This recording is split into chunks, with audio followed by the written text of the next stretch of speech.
H2 au secours. L'importance de l'eau.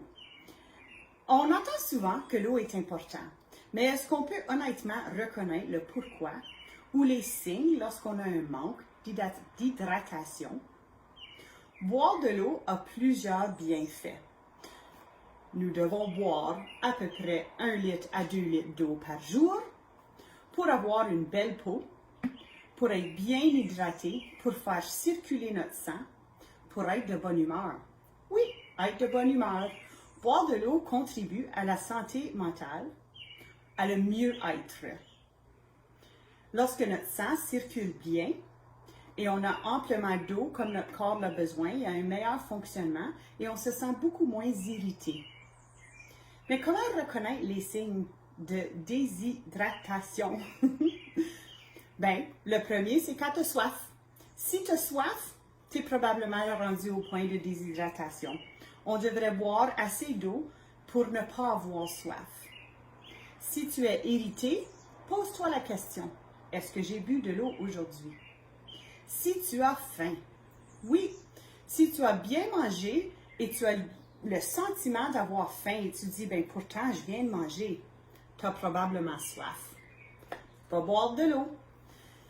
Parfois, ils nous disent de boire un verre d'eau avant de manger notre souper. C'est non seulement pour te donner le sentiment que tu es pleine, mais c'est vraiment pour équilibrer ton corps et que ton corps ait l'eau que tu as besoin, et deux, ça t'empêche de surmanger, puisque le manger, avoir soif, avoir faim, ça va main en main.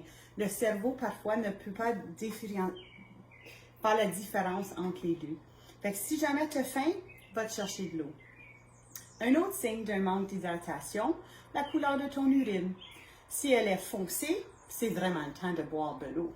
Sauf le matin, ça devrait être plus concentré. Mais lorsque tu vas à la toilette, regarde ton urine.